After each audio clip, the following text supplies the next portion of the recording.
సభావేదికను అలంకరించిన గౌరవనైన విద్యాశాఖ మంత్రులు లోకేష్ గారికి, మరి వేదికను అలంకరించిన ఇన్ఛార్జి మంత్రి ఫరూక్ గారికి, మంత్రివర్యులు ఆనం రామనారాయణ గారికి, మరియు ఎమ్మెల్యే శ్రీధరెడ్డి గారికి, ఇక్కడికి విచ్చేసిన ఎమ్మెల్యేలు, ఎంపీలు, ప్రజాప్రతినిధులు, అధికారులకు, తల్లిదండ్రులకు నమస్కారాలు, విద్యార్థులకు నా శుభాభినందనలు. ఈ స్కూలు 1850లో హిందూ స్కూల్గా యాక్చువల్గా ప్రారంభించారు. అయితే అప్పుడు స్కూల్ నిర్వహణ కష్టమైనప్పుడు రాజావారు, వెంకటగిరి రాజావారు ఒకసారి 20,000 రూపాయలు, ఒకసారి 25,000 ఇచ్చారని చరిత్ర తెలియజేస్తుంది. ఆ తర్వాత 1875లో దీన్ని విఆర్ కళాశాలగా నామకరణం చేశారు. అలాంటి కళాశాలలో నేను యాక్చువల్గా ఇక్కడే హై స్కూల్ 6వ తరగతి నుంచి 10వ తరగతి దాకా ఇదే స్కూల్లో చదివాను. ఇదే కాలేజీలో ఇంటర్మీడియట్ డిగ్రీ చదవటం జరిగింది. ఇక్కడే 2 సంవత్సరాలు లెక్చరర్ కూడా పనిచేయటం జరిగింది. అలాంటి స్కూలు ఆ రోజు 6,800 మంది ఈ కాలేజీలో ఉండేవాళ్ళు. 6,800 మంది నేను చదివేటప్పుడు కానీ, నేను ఉద్యోగం చేసేటప్పుడు కానీ ఉండేవాళ్ళు.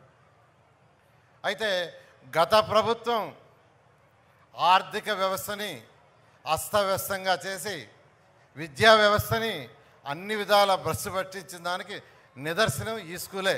ఇది నెల్లూరు నడిబొడ్డులో ఉంది, ఒక పెద్ద క్యాంపస్. అలాంటి స్కూలుని గత ప్రభుత్వం మూసేసింది. ఎందుకు మూసేసిందో తెలీదు. అయితే ఎలక్షన్స్కి ముందు నేను నెల్లూరు ప్రజలకు మాటిచ్చాను.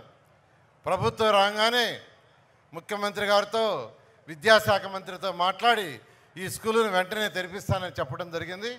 ప్రభుత్వం రాగానే వెంటనే P4 ప్రోగ్రాం, ముఖ్యమంత్రి గారు ఈరోజు P4 ప్రోగ్రాం తీసుకొచ్చారు. రాష్ట్రంలో బాగా డెవలప్ అయిన టాప్ 10%, బాటంలో ఉన్న 20%కి చేతినివ్వాలి, కొంత సపోర్ట్ ఇవ్వాలనే దాంతో ఆ ప్రోగ్రాంలో ఈరోజు NCC యొక్క అధినేతని, వాళ్ళ MD రాజు గారు ఇక్కడికి వచ్చుంటారు, వారిని రిక్వెస్ట్ చేశాను.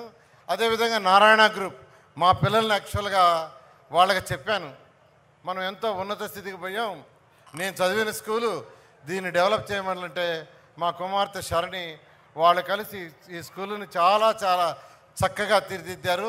వాళ్ళని కూడా నేను అభినందిస్తున్నాను. అదేవిధంగా ఈ స్కూల్లో అడ్మిషన్స్కి ఎలక్షన్స్కి ముందే చెప్పాను, నెల్లూరులో ఉన్న పేదలు ఎవరైతే నిరుపేదలు ఉండారో వాళ్ళకే అడ్మిషన్స్ ఇస్తానన్నా. ఎలక్షన్స్కి ముందు నెల్లూరు సిటీలో 94,000 ఇళ్ళుంటే 84,000 ఇళ్ళు డోర్ టు డోర్ తిరిగాను. అయితే తిరిగినప్పుడు సర్రేపల్లి కాలువ కట్ట, పెన్నా కట్ట, జాఫర్ కట్ట, హరిజనవాడల్లో వారి యొక్క జీవన శైలి చూసా. ఆ తల్లిదండ్రులతో మాట్లాడా. ఆ తల్లులు అన్నది ఏంటంటే, మీరేం చేస్తున్నారంటే, సరే నేను పాచి పని చేస్తున్నాను. ఎక్కడ చేస్తున్నావు అంటే 2-3 ఇళ్లలో, ఒక ఇంట్లో కాదు. ఎంత వస్తుందంటే 2,000 నుంచి 3,000 వస్తుంది సార్.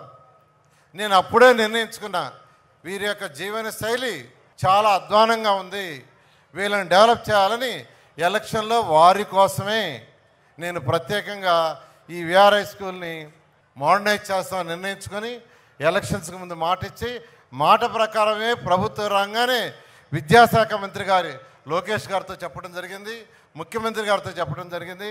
వాళ్ళు ఒక్క నిమిషం ఆలోచించకుండా వెంటనే దాని రూపురేఖలు దిద్ది ఒక మంచి స్కూల్ చేయండి అని వెంటనే దీనికి పర్మిషన్ గ్రాంట్ చేశారు లోకేష్ గారు. అందరూ గట్టిగా చప్పట్లు పెట్టాలా.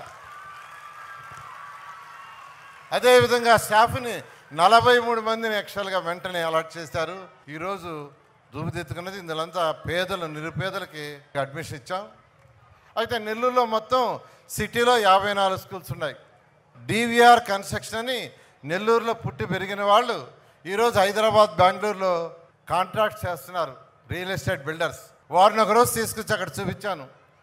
వెంటనే వారు కూడా మేము కూడా ఒక స్కూలు అడాప్ట్ చేసుకుంటామని వాళ్ళు మూలాపేటలో ఉన్నారు. ఆ మూలాపేట గర్ల్స్ హై స్కూల్ని అడాప్ట్ చేసుకుని మొదలుపెట్టారు. ఇదే విధంగా దీనికంటే బాగా చేయాలని వాళ్ళని రిక్వెస్ట్ చేశాను. అదేవిధంగా వేమిరెడ్డి ప్రభాకర్ రెడ్డి గారిని కూడా ఒకరోజు తీసుకొచ్చి ఎంపీ గారిని చూపించాను. ఆయన కూడా నేను కూడా ఒక స్కూల్ అడాప్ట్ చేసుకుంటా అన్నారు. RSR స్కూల్ అడాప్ట్ చేసుకున్నారు.